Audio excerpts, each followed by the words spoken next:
Welcome back to the Skywalker channel. Here is where good coffee makes bad people feel bad, but it's not a bad thing.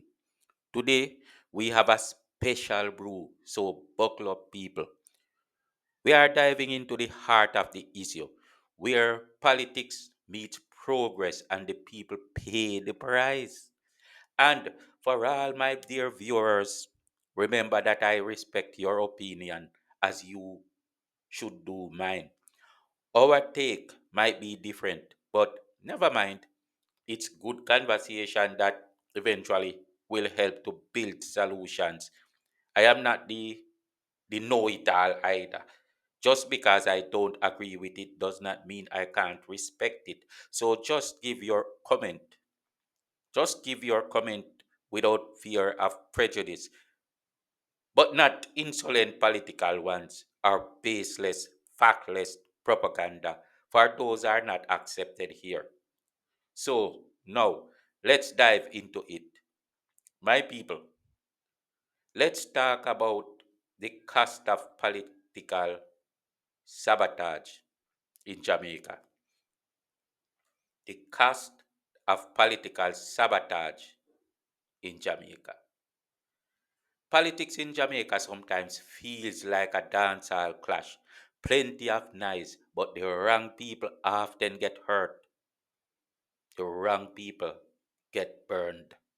Today, we are talking about the cost of political sabotage and how it's always the people who end up footing the bill. Take government programs designed to ease the burden on Jamaicans. These initiatives are like gifts wrapped in good intentions, but political rivalry often turns them into collateral damage. Imagine this: a party in opposition decides it's better to block progress than to let the ruling administration shine. The result, the people suffer, just so a political party can score points for the next general election. It's like cutting off your nose to spite your face, except that the nose belongs to the entire freaking country. Crime is a prime example. We have seen how the opposition failed to support Andrew Holness in taking down gangs, especially when he had the opportunity in St. Catherine. Then the opposition turned around to blame him for high rates of violence. That was caused by their irresponsible behavior and hardened hearts against the people of Jamaica. No, as Holness succeeds despite the same odds they piled up against him, we see figures like Peter Bunting stepping out to cast shadows on the zones of special operations, ZOZOs, trying to pass them off as failures. It's a classic case of if you can't beat them, discredit them. But here's the kicker: crime was supposed to be a collaborative effort, a united front against a common enemy. Instead, it's become a political chess game with the people as pawns. Yet, the opposition has a nerve to speak on behalf of people whose lives they never counted. Worst of all, after bringing Gonzalez of St. Vincent here to endorse the wickedness and expose what they are about. Jamaica demands better than this. Our people must be precious to anyone who wishes to lead them. They must be precious, precious, not treated like animals to slaughter, just to score political mileage. When political leaders treat crime as a tool for political mileage rather than a crisis demanding collective action, it sets a dangerous precedent. This approach doesn't just stall progress, it actively erodes the moral fabric of society. By prioritizing political gain over public safety, leaders send an implicit message that self interest trumps the greater good. This mindset trickles down, cultivating a culture where individuals prioritize personal advantages over community well being. It's like planting seeds of selfishness and watching them grow into a forest of mistrust and division. This is how they expect us to live. The result, a society where collaboration becomes a rarity and cynicism takes root. People lose faith in institutions, viewing them as battlegrounds for political games rather than platforms for meaningful change. This disillusionment can lead to a breakdown in social order as individuals begin to question the legitimacy of leadership and the rule of law. Anarchy doesn't arrive overnight. It creeps in when people feel abandoned by those sworn to protect and serve them. Moreover, this kind of political sabotage takes far more than it gives. It undermines efforts to address critical issues like crime, leaving communities vulnerable and perpetuating cycles of violence.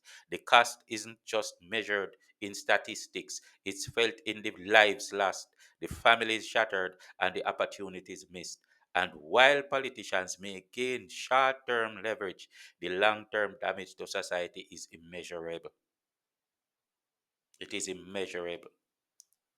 The infamous Gonzalez moment is a stark reminder of the need for a paradigm shift. Crime isn't a chess piece to be moved for strategic advantage. It's a crisis that demands unity, empathy, and unwavering commitment. Leaders must rise above partisan politics and work together to create solutions that serve the people, not their own agendas. Anything less is a betrayal of the trust placed in them by the very society they claim to represent. Crime isn't just a them problem, it's an all of us problem. Think of it like a pot of curried goat at a family gathering. If one person sneaks in and takes too much, suddenly everyone else is left with bare bones and disappointment. That's why we all need to keep an eye on the pot and maybe even hold the sneaky cousin accountable. Similarly, in the fight against crime, if we don't step up as a community, it's all of us who end up paying the price. Crime doesn't just steal lives, it steals peace of mind, progress, and even that second helping of curried good. And nobody wants that. Nobody got time for that. Leadership. Leadership. Leadership is like planting seeds. Every word, action, and decision has the potential to grow into something far bigger than intended. Politicians must tread carefully because even the smallest acts of indiscipline can snowball into societal chaos. Take the mustard seed analogy. It starts tiny, almost insignificant, but grows into a massive tree that shapes its surroundings. Similarly, when leaders endorse or even appear to endorse gangsterism, indiscipline, or disregard for rules, they plant seeds of disorder that can flourish into widespread anarchy. And sometimes they think it's just a simple word, just a simple game, just a simple play of politics. It's bigger than that. In my personal take, I believe that the Honorable Dr. Andrew Holness has raised a high bar for leadership in Jamaica. And the next one who comes to challenge him for the seat of power must demonstrate to a reasonable degree, at least, a degree of class that we would not miss if he lost an election.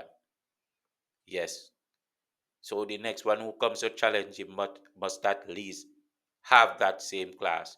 This is my sincere opinion at this time. So let's look around the opposition bench and see what we see. Be honest here. No lies, please. No lies. Mm-mm. No lies. Let us tell the truth. Imagine a politician showing up to a budget debate armed with a political manifesto instead of meaningful contributions. It's like bringing a dancehall mixtape to a classical music recital completely out of place and disruptive.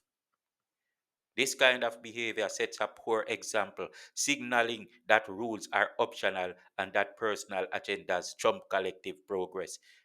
The ripple effect, citizens begin to mirror this disregard for structure, leading to a breakdown in societal norms.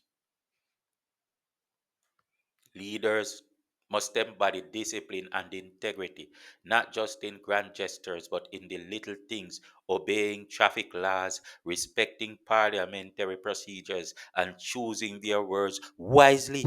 When they fail to do so, they risk cultivating a culture where rules are bent, broken, or ignored altogether. And once that mustard tree of indiscipline takes root, it's nearly impossible to uproot. Nearly impossible to uproot. The fight against crime, corruption, and societal decay starts with leaders setting the tone. By modeling respect for laws and rules, they plant seeds of order, trust, and accountability, values that can grow into a thriving, harmonious society. After all, a nation can only rise as high as the example set by its leaders. Let's hope they choose to plant trees that bear fruit, not chaos. So, what's the solution? The solution. The solution. It starts with cleaning up our politics. We need leaders who prioritize the people over party lines, who see collaboration as strength, not weakness. And we need voters to hold them accountable, not just for promises made, but for progress sabotaged. Leadership is like planting seeds. Every word, action, and decision can blossom into something far bigger than intended. That's why politicians must be mindful gardeners, sowing trust and discipline instead of chaos and indifference. Even the smallest acts of indiscipline, like disobeying minor laws or prioritizing political agendas over meaningful dialogue, can grow into massive problems. It's the mustard tree effect. A tiny seed of poor behavior can turn into a sprawling mess that overshadows progress. A huge mustard tree. Showing up to a budget debate with a political manifesto instead of meaningful contributions is like bringing a bottle of rum to a potluck, to a cookout, where you promise to bring the rice and peas, misplaced, disruptive, and likely to leave everyone hungry for substance. This kind of behavior sets a poor example, essentially signaling that rules and standards are suggestions rather than obligations. And as we know, society takes its cues from its leaders. If the top brass treats rules lightly, the ripple effect can trickle down to every corner of society, creating a culture where do as you please replaces order and respect. Worse yet, endorsing or appearing to tolerate acts of indiscipline, whether it's gangsterism, rule breaking, or even passive political sabotage, plant seeds of anarchy in society. And here is the kicker: these seeds don't just stay tiny annoyances, they grow wild, spreading distrust in leadership, undermining institutions, and creating an environment where people no longer feel bound by shared values. What starts as a little indiscipline eventually becomes a forest of chaos, and that's not a jungle anyone wants to live in. The solutions.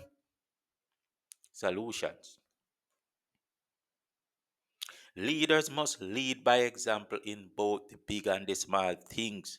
Respecting traffic laws, adhering to parliamentary protocols, choosing words with care. These might seem trivial, but they are the foundations of trust and discipline. When leaders commit to the little rules, they plant seeds of accountability and integrity, which grow into a society that thrives on structure and mutual respect. After all, every great nation was built on mustard seeds of discipline, not weeds of disorder. Let's hope our leaders choose to be gardeners of good instead of accidental agents of chaos. And for heaven's sake, bring the rice and peas next time. You can't build a meal or a nation on rum alone. So, that's it for today from the Skywalker channel, my people. Let's keep the conversation going.